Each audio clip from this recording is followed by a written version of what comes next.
back to my channel, everyone. I've got a video for you today that may be the best idea that I obtained from my second school that I was never expecting. And it's called Eagle Expectations. And what it'd be for you is whatever your mascot would be, it'd be those expectations. And basically the concept is teaching the kids the behaviors you expect from them so they know the behaviors that are expected from them. Simple concept. When I went to this campus, I thought, really? We're gonna do this? It turned out to be one of the best ideas that I didn't know of. It was a best idea that may be in my whole career. And I'm gonna link one down below. I've got it right here on my laptop, so I'm gonna be looking at that as I talk through it. And just give me 10 minutes and you'll understand. And then I hope you'll just trust me. Now, you know how I am. I'm proactive and I'm systematic. And this is extremely proactive of teaching your kids what you expect from them. Systematically, we did this every 9 weeks, because that's our grading cycle, every 9 weeks, the week before everyone got their report cards. And what would happen is we would have the kids come into the gym, the entire grade level at a time. So all day long, your day's booked, but that's okay. And we would go through this PowerPoint that reminded them of things and taught them things. And the school I came from, where I learned this, was the top performing school in San Antonio. The kids were fabulous. The families were fabulous. And they still needed to hear what's in this PowerPoint. My third school, my last school, had the highest suspension rate of the entire district. And they still sat there and listened to me and changed their behavior. And it was just amazing at both campuses. So I highly recommend you look at it down below after or maybe while I'm talking about it. But the first slide is a picture of myself and my assistant principal and us telling the kids our number one job, keep you safe. Number two is to make sure you learn. That's it. Okay, so now our kids know, and they hear this time and time and time again. Safety's number one.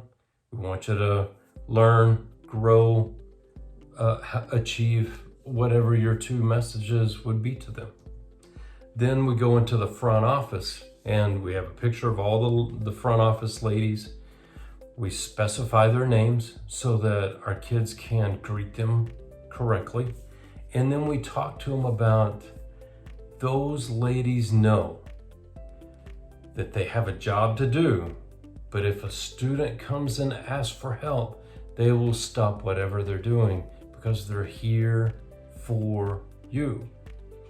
And when the kids hear that over and over and over, what happens is they start interacting with the front office ladies respectfully, because now they understand what they're doing in there. It's not just answering the phones or helping parents. They're there for the kids. Then we go into the counselors. And what I always tell the kids is, look, if you have an issue with your best friend or something really bad happened at home, I'm here for you. But these two ladies, that's their job. If you're emotional, if you're happy or sad, these ladies are here for you. And if you're having problems with your friends, they know exactly what to do.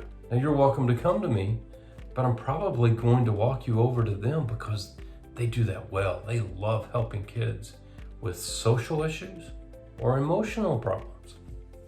And you can word that however you want to. We talk about the custodians and their names and what their jobs are. and how to be respectful to them. And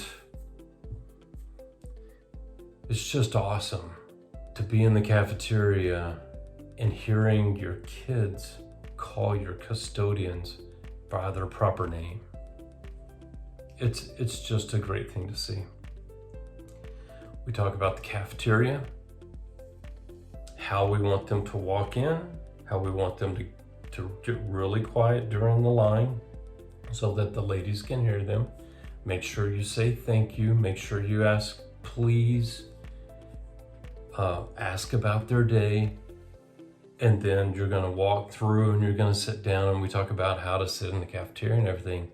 But the main thing I use that slide for is to specify the cafeteria ladies' names, how to be respectful, how to say thank you. And so you're teaching all kinds of manners and respect. And respect is not the same definition in some of our kids' worlds as it is in a school environment. Respect may mean two different things. I'm teaching them how to be respectful in a school setting. Then we go through all of the teams, and they love seeing their previous teachers, and we talk about them, and I goof around and say, yeah, fourth graders, these fifth grade teachers are gonna be watching you because they wanna see what kind of kids they're going to get next year. So you might want to greet them in the hallway. You might want to go by their classrooms and check them out, because they know that I'm talking to you about all of this. And if you come by and check out their classroom, they're gonna love it. Highly recommend it. We go through special people like the paraprofessionals who rarely get recognized. We talk about them by name. We talk about what their job is, and if they come into your classroom, they may work with you and they may work with another student, but their job is to come and help you learn. And you can word that however you want to. Then we go through anything that's coming up, like a field trip. Let's say third grade's going to go on a field trip to the zoo. Okay, so we talk about, we need your permission slip. If you don't have it, you're not going. You're going to need a lunch. You can get in the cafeteria, you can bring one. It's going to be sunny, sunscreen, all of that. And then I always say, hey, I would love if I get a phone call or a letter from the zoo saying that my kids were the best, I'm going to give you extra recess, or there's going to be Kona ice is going to come, whatever. So help them understand other people are going to be watching them as they go. And you'd be amazed at the compliments you will get from the symphony or from SeaWorld or from the zoo. And so it's just a good way to teach your kids how to act when they're representing your school.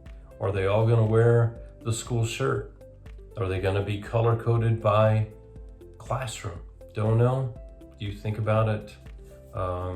We also talk about if there are any issues in the school, like first grade, I keep hearing from the custodians, the bathrooms are not being taken care of.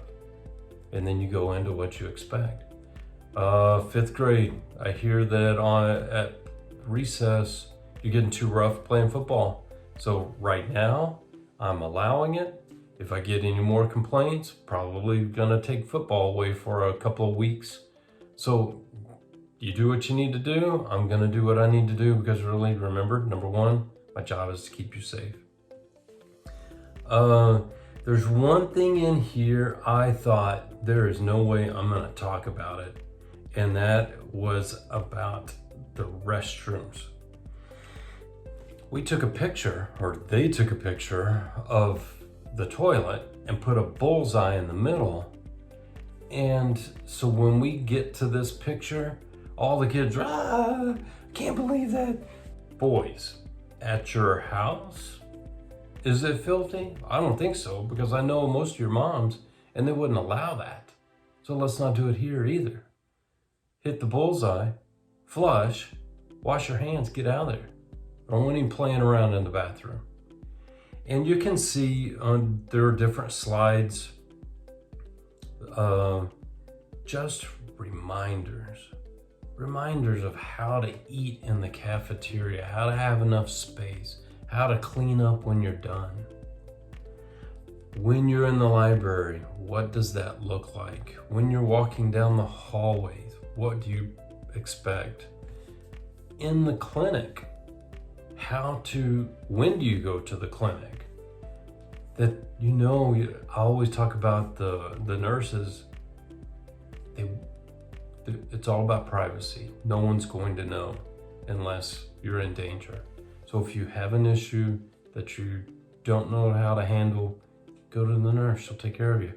And just those things relieve stress on kids, I believe, and give them the expectation up front of what you expect from them in the cafeteria or in the hallway. Dress code is another one. Drives me crazy. I don't want to be the dress code police. So if you explain it to the kids, they know, they have a better example. And so there might be an issue or two here and there, but for the most part, it's all taken care of. Recess, playground, safety, the lost and found. Oh my gosh, this picture saved me millions, because we'd talk about it and then we'd put it out front on the stage.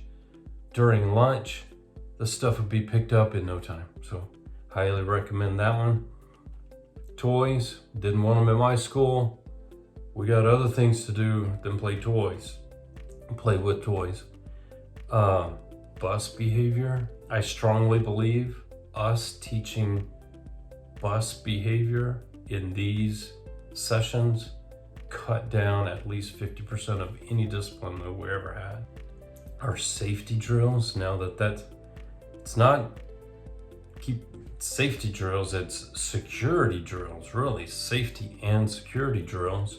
And we'd go through each one of those and what we expect and why we're doing them. The morning announcements, why I want them to stop and listen during the morning announcements. And then we would these ego expectations, cult expectations gave me another opportunity to be in front of my kids, another opportunity to tell them that I love them, another opportunity for me to help my kids do better. And that's what we were looking for.